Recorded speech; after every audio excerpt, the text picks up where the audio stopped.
Everyone, and welcome to the final day of the Sonic Ecology Conference. Here for the final keynote. I have the great pleasure of introducing Victor Gama to you all. I've known Victor for a number of years, and we also had the pleasure of doing a film screening of his multimedia opera 3,000 Rivers last week as well, to great acclaim here in Hong Kong. Now, Victor is an Angolan composer, artist, and researcher.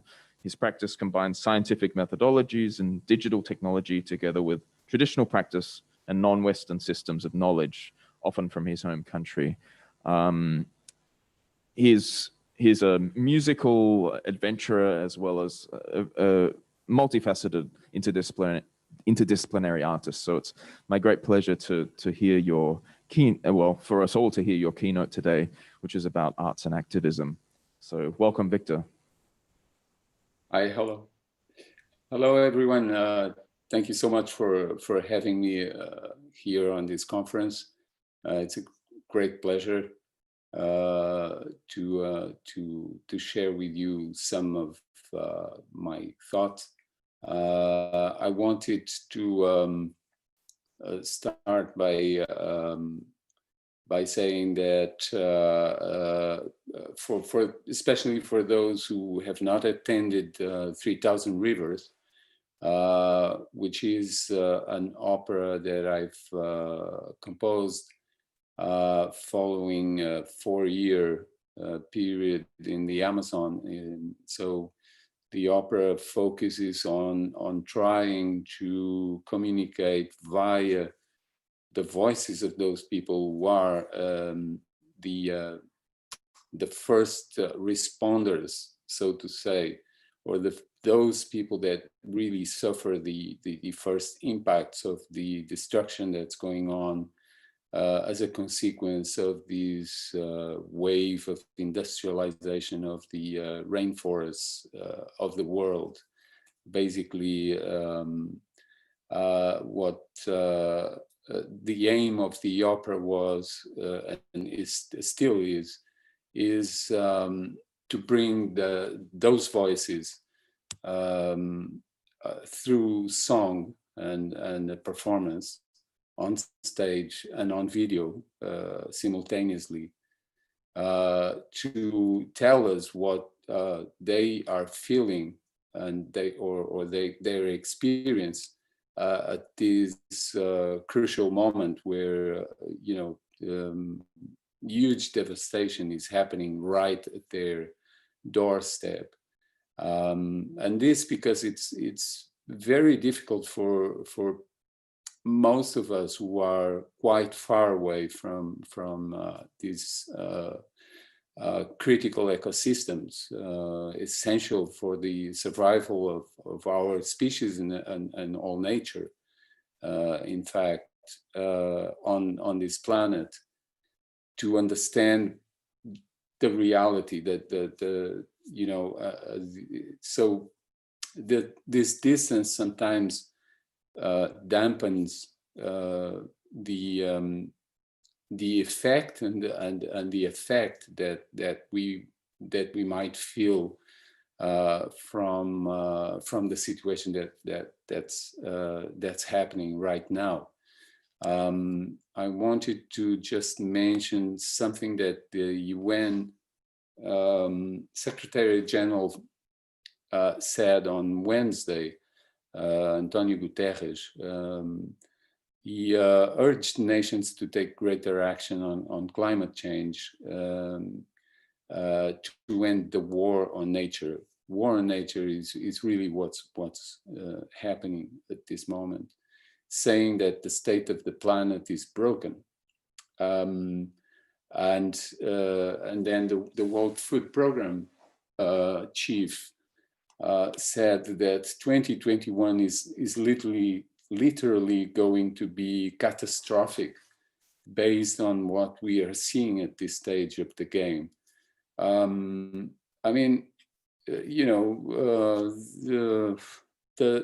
this issue doesn't have to be always portrayed as something doom and gloom. but it is, and we have to address it, and it's really urgent for everyone to take action in the small little ways that we can take action. And this is why I've chosen the theme of art and activism, or music and activism. How can musicians, artists engage and become activists in this, or at this moment, or at this stage in time. And in fact, it's nothing new. I mean, music is known to carry a lot of meaning that's related to activism. Lots of music. I mean, we know that music is a messenger many times. Music has started revolutions. I mean, music has been used as signals to take action, to overthrow, dictatorships, or to start up a movement. We have several examples in the history of activism, and on the other hand, projects like 3000 Rivers or many other projects that are coming up with strong engagement with activism or situations that really need urgent action on many levels, including political, are also a result of a society that's on the move, that wants change, that wants to see something done about an issue. And in this case, we're clearly talking about climate change, but we're also talking about social issues. And in particular, 3000 Rivers is about also the social impact and the need for protecting also people who are actually defenders of the forest, and people who are managing sustainably for hundreds or thousands of years an ecosystem that's vital to the survival of the planet, or the survival of many species. So music and society are interlinked. I mean, musicians are people from society; they're not single or isolated entities, and so I think that because society won't change, artists come up with work that expresses that will and that desire for change, but it also creates stimuli, emotional stimuli, and so it's a kind of a feedback loop, so to say. So I going a little bit deeper on what happened with 3000 Rivers, how it came about. I've had to go into Colombia I mean, I have a long relationship with Colombia starting in 1993. I've practically lived on and off in Colombia for 2 decades. And, but for this opera to really, you know, go deeper and try to reach the people who are many times in remote places in the rainforests of Colombia and Brazil. I worked and was actually embedded in some of the missions and operations of an NGO called Amazon Conservation Team Colombia. And, you know, many times we hear about NGOs and conservation work, and we don't quite grab what is that they are doing. But I've had the chance to know that, to witness, because I was, like I said, I was embedded, I was able to follow them, to be taken by them to work they do in the rainforest of the Colombian Amazon. So following and navigating rivers like the Caquetá, the Putumayo, and going into communities and staying there and engaging with people and being able to also invite artists from those communities to participate in the opera. So we've got two artists from 2 different parts of the Colombian Amazon. One is a woman called Wairanina Jacanamijoy, and the other is Jaime Lopez Quiriateque from the Murui Muina community. But, you know, to describe the work that they do, I'm just going to share with you, if I can, a screen on what Amazon Conservation Team does, and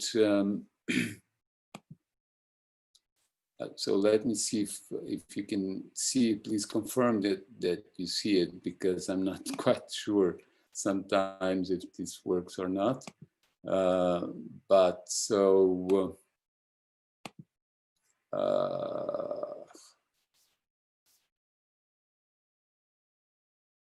I'm not sure if you're seeing it. Maybe now you're going to see it. Oops. And so the Colombian government, the Colombian state is quite one of the most advanced in terms of laws and regulations and policies, some of the most progressive policies in South America in regard to the protection of endangered lands, the rights of indigenous peoples, and the rights of isolated people to live undisturbed. And actually, just 2 years ago, the Supreme Court recognized the Colombian Amazon ecosystem as an entity with legal rights, making it a beneficiary of the protection of national and local governments, obliged to provide its citizens under Colombia's constitution. Obviously, I mean, the policies are there, and this is very important work, but, and this is actually part of the work that organizations like Amazon Conservation Team have done for more than 20 years to try to lobby for this change in terms of policy and adoption of laws and regulations that protect the rights of indigenous peoples. But unfortunately, Colombia is also one of the most dangerous places for community leaders, human rights,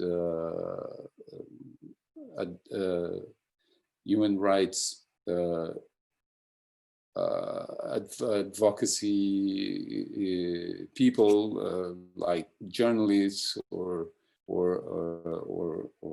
you know local leaders, community leaders that simply are trying to protect their territories from you know from extraction industries or sometimes many times from armed groups or armed gangs that roam these territories. So their strategy is to actually work for the legal protection and sustainable and help sustainable management of areas of special biological and cultural importance.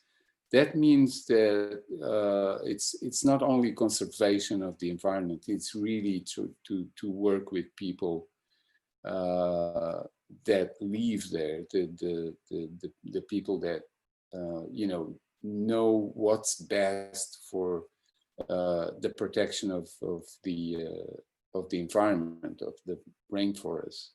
So these are actually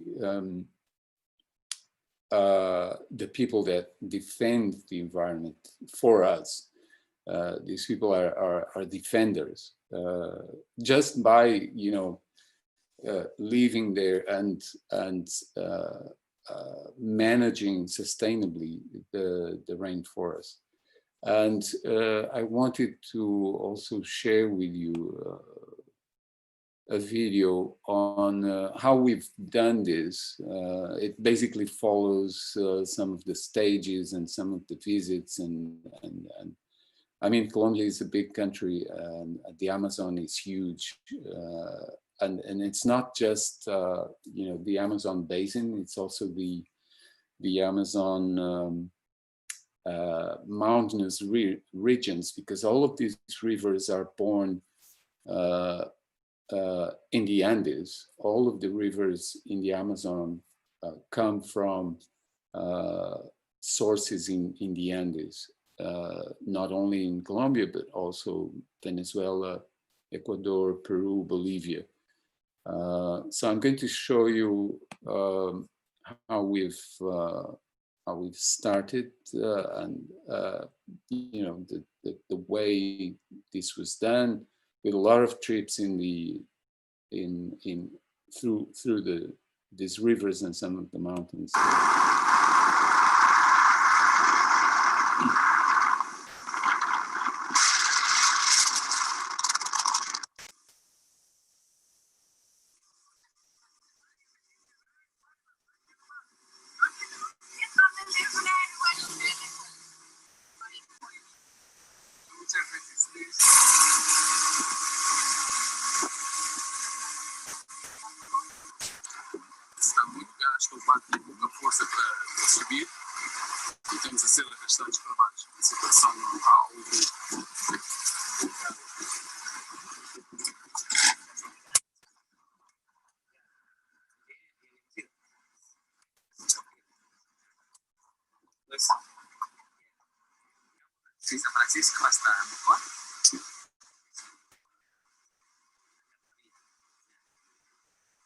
Y ese es bien angosta, ¿no?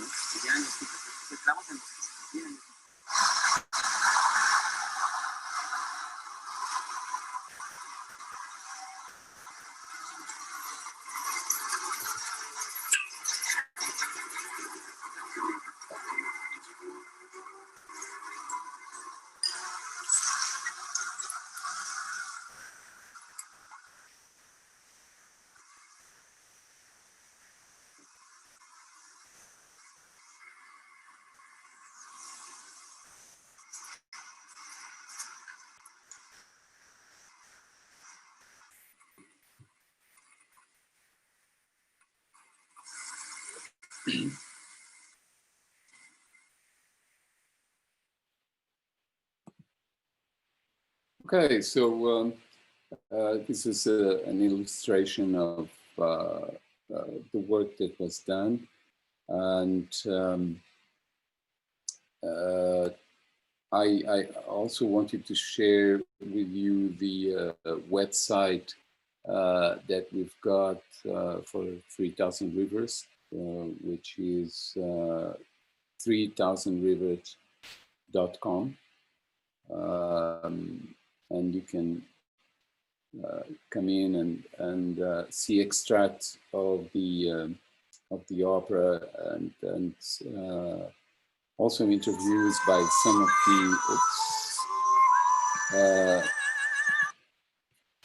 some of the interviews that were done throughout the work, to some of the artists that participated, but also the people that were involved and that I was with, either Amazon conservation team members, directors, scientists, but also titans who are the shamans from many of the communities that we've been with and worked with. Some of that work was actually work to try to find the limits of territories that belong to different ethnic groups in the Amazon. So in one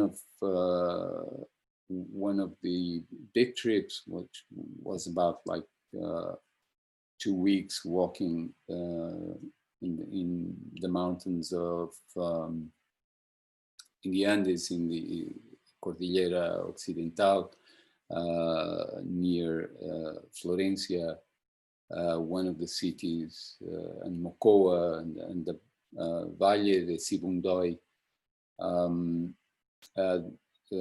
This was a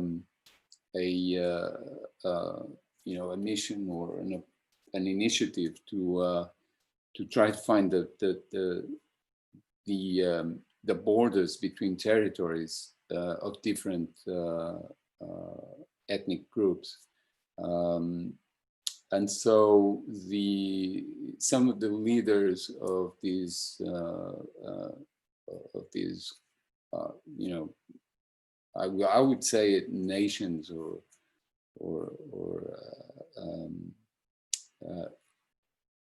social autonomous societies. Sorry about the repetition here, but many of those leaders are actually shamans. Shamans are not just medicinal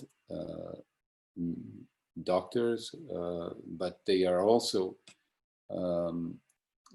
many times political leaders as well. So they're involved in discussions and in designing policies and in negotiations with local administrations, local governments. So several of these leaders were involved, several of these shamans, and there was also a topographer, an anthropologist, and a human rights lawyer, because this was a negotiated settlement, let's say, negotiated. Many decisions had to be taken when it came to where exactly was the border of those territories, and the main aim for that was that then these territories would be legalized under state law. So yeah, I mean, to sum up, and I don't want to be talking too much about all of this, but to summarize what I mean by music and activism, or the role that artists and musicians, composers can take in trying to come up with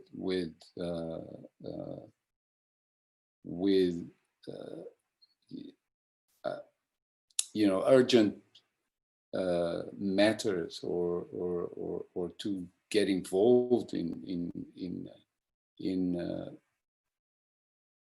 helping out how to move forward in terms of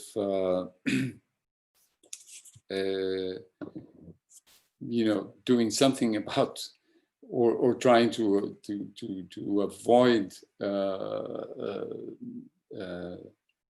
what's going on becoming even worse. This situation we are in, mass extinction, and wipeout of biodiversity,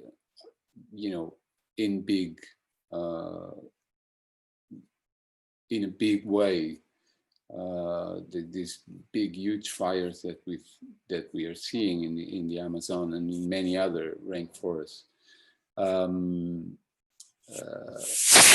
I do think that not only do we need to get engaged and to really work towards it via our own work, the work of artists, the work of musicians and composers, but also because we are part of this society that wants that wants political change, wants action, wants urgent measures and policies from the governments that represent us, that we have elected in many cases. In some cases, we have not elected them, but we do need to pressure, to continue the pressure. Okay, and I think that I've talked enough. I hope I'm not being too insistent on this. Yeah, well, thank you so much, Victor, for an intriguing discussion about, focused on 3,000 Rivers. Naturally, of course, I think because we just did the film showing last week, and also it's a great example of how an artist can really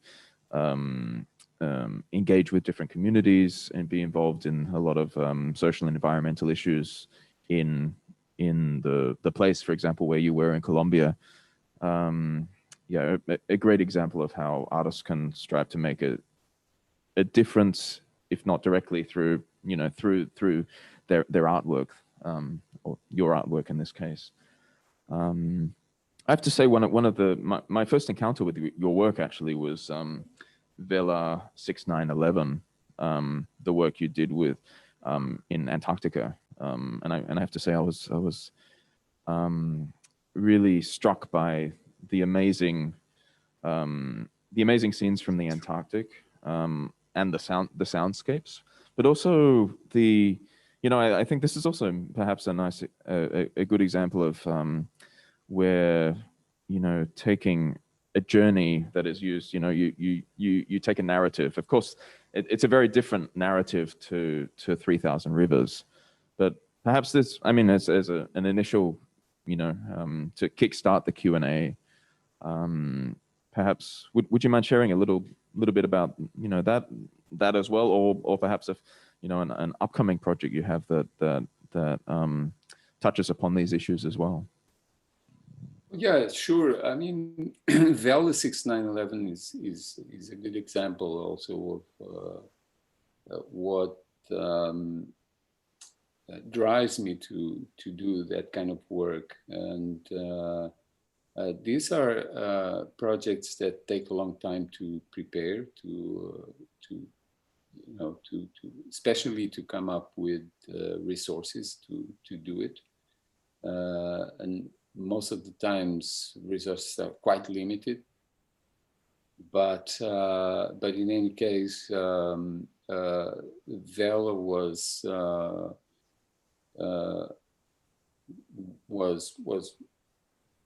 a good example because I had come across the diary of a woman who was on board a vessel that was involved in a mission of a secret nuclear test that took place somewhere off the coast of Antarctica. And this happened in 1979. And it was it's acknowledged that it was it's acknowledged by the majority of the scientific community that this was a test that was performed by the South Africa apartheid regime. So still during the Cold War period. And possibly in cooperation with Israel, but it's never been acknowledged by both countries. Neither Israel nor South Africa acknowledged it. And so these projects where you're intrigued by the stories themselves, the history, and then you seek to, also with 3,000 Rivers, you're intrigued by the stories and the potential of that potential narrative in a future production, and then you proceed to apply everything you can to realize such a project. Or how is the process? Yeah. So I really, I mean, what drives me is the contemporary history of especially the relationship between Angola and and the Southern African region in the last 40 years, since Angola has become independent. That's one thing. And the other is obviously the state of the environment on the planet, and how these things are also, the result of planned political actions or planned economic and political actions. The fact that we are seeing a lot of huge devastation in the rainforest of the Amazon is not accidental. It doesn't happen just because people are going in and destroying it. It's a planned action by companies, by governments, by many forces. So that's the driver to talk about these things and to bring them in any way possible to the surface, and then communicate them via a music work. But the other is that I really like to work with narratives, and whereas, for instance, in 3,000 Rivers, I followed the diary of someone who was actually involved in this secret nuclear test that hasn't been acknowledged by any country, but it served a purpose. One was to test and certificate and validate the effectiveness of weapons of mass destruction that were in the possession of the South African government, and that's known, that's a fact, that they had nuclear weapons as well as chemical and biological weapons that were then decommissioned just before the transition into the current democratic South Africa state. But so by working with narratives, I really try to through the whole piece. I try to communicate what's happening. So the narrative needs to be clear. And whereas in 3000 River, whereas in Vela 6911, there are no voices, the narrative has to be supported by text on the video. So this is a multimedia piece where video is projected and there is sound and there are musicians on stage. So this was done with an ensemble of 8 classical musicians with classical musical instruments, but also my instruments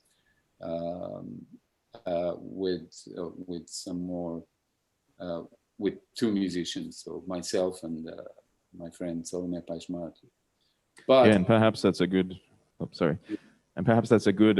If anyone listening is not familiar with Victor's instruments, I mean, they're truly remarkable. That's another first connection I had with your work was these incredible instruments that you've invented. So I really encourage everyone to check out Victor's website to just get a taste of these. And also there are previews of basically most of your recent productions there as well, right, on Vimeo. So if anyone does want to check out what you've been discussing here, there are some great examples, if not complete clips, some segments on Vimeo as well. Yeah, no, I was just saying that whereas in Vela there's only text on the video to support the narrative, what was the trip by this woman that ended by her witnessing the explosion that took place, the nuclear surface atmospheric test very close to the coast of Antarctica. In 3000 Rivers, I used voices. So the idea was to actually turn into voice what resulted from many interviews and discussions and contact with people that live in the Amazon, especially those people that live in indigenous communities along the main rivers of the Amazon.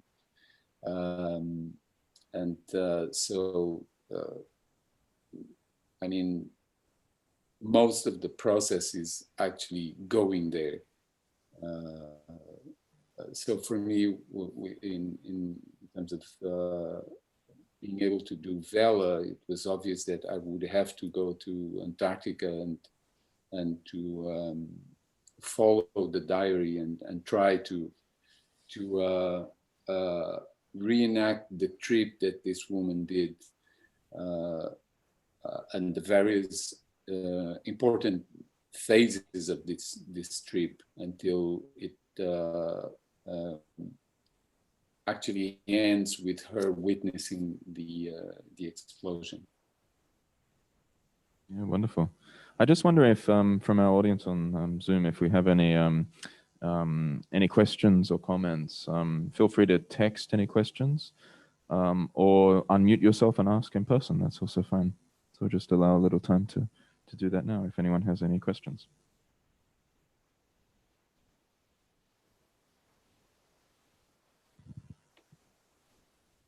Anybody?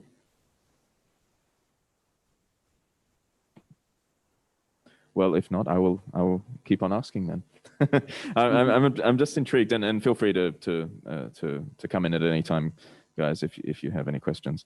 I'm just intrigued, Victor, if related to this theme of music and activism, if there are any future projects like looking forward that are related to this or interesting narratives that you're currently exploring in the genesis of future works.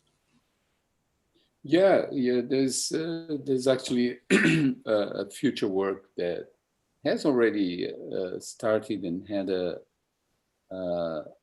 short introduction, 20-minute introduction of a piece that was actually presented at the Kennedy Center in Washington, D.C. 3 years ago. And this is, it's more of fiction work, but that's based on the work and the thought, philosophy of a polymath from the 9th century in Persia, called Ibn Sina. He's more known as Avicenna or Avicenna, and he was very important because he was the writer of a medical work, very, very important, that influenced medicine in the West, especially in Europe at that time. And but he came up with a thought experiment that's called the suspended man, and it the thought experiment is an exercise in trying to understand who we are in the universe. What is it that we are really essentially, and what are we doing here? So in a way, he asks a universal question, right? And so this work called Izatanaf is a fiction that I've been thinking about many years, and it's actually something that has also a story that has also inspired the design of some of the instruments, especially the A-crux, which so the piece is based on a trip from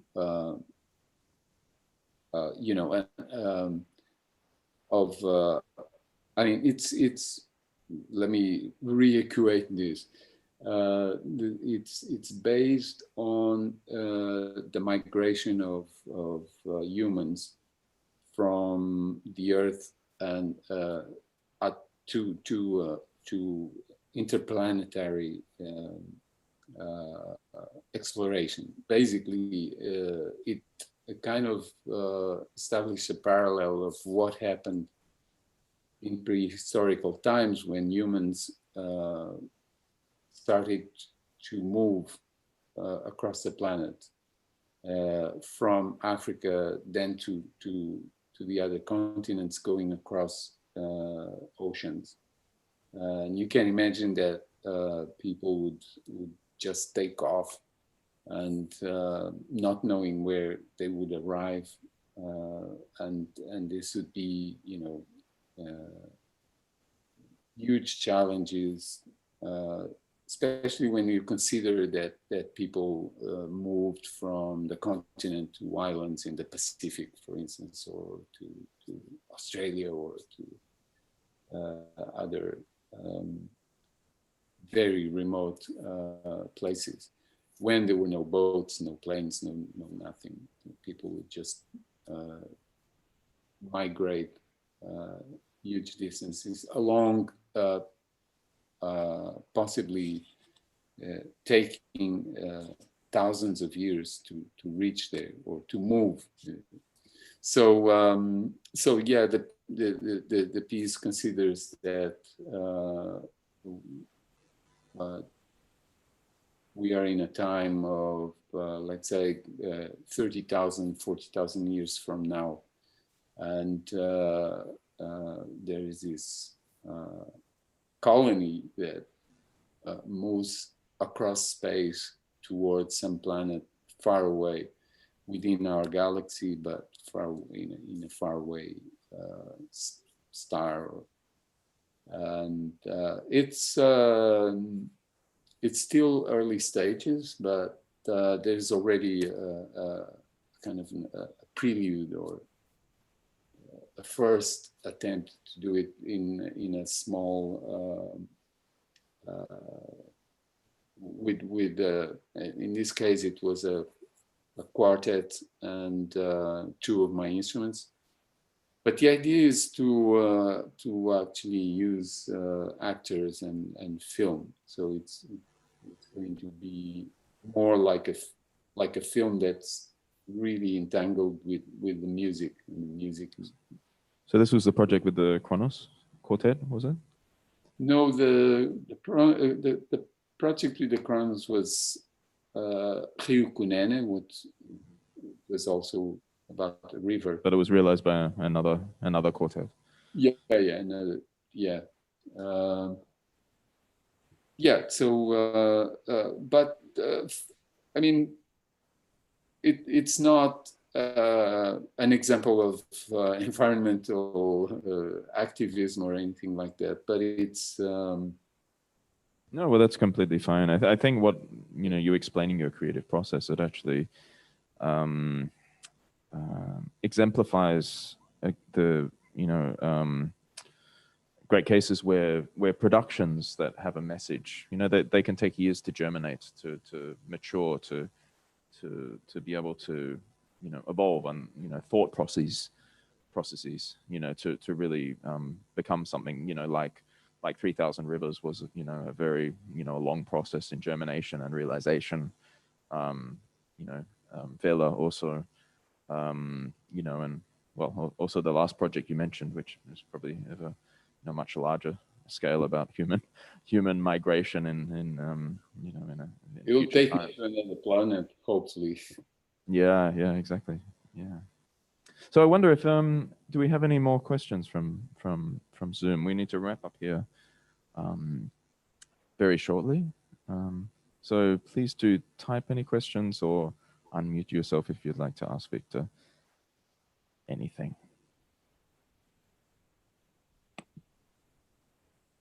Anybody? Okay, no. Well, if not, perhaps if it's okay, Victor, that'd be. It's been wonderful to have you here.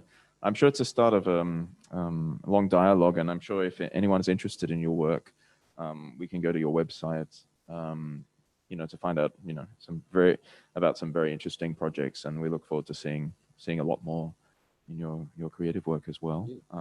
This wraps up the final keynote of this weekend's conference, But I'm also quite confident that it's the start of something. It's also the platform, a springboard for sort of new initiatives and projects in 2021 as well, which is what we hope Sonic Ecology will become in 2021. So thank you, Victor, and thank you everyone for tuning in over the course of the weekend as well. We hope to make connections with yourself and all the speakers from this weekend, and I'm sure we'll be able to meet in person very soon, which is what we hoped we could have done this time, but unfortunately, a pandemic stops us doing that, but I'm sure the world will hopefully return to some semblance of normality very soon. So, Okay. thank you, Victor. Thank you, much. everyone, for joining us. Thank you very much, and for having me, and congratulations for this initiative. Sonic Ecology is definitely worth to continue and in the future. And I wish you all success for this initiative. Thank you very much, all the team as well. Thank you, and we'll see you all later. Bye-bye. Thank you. Bye-bye.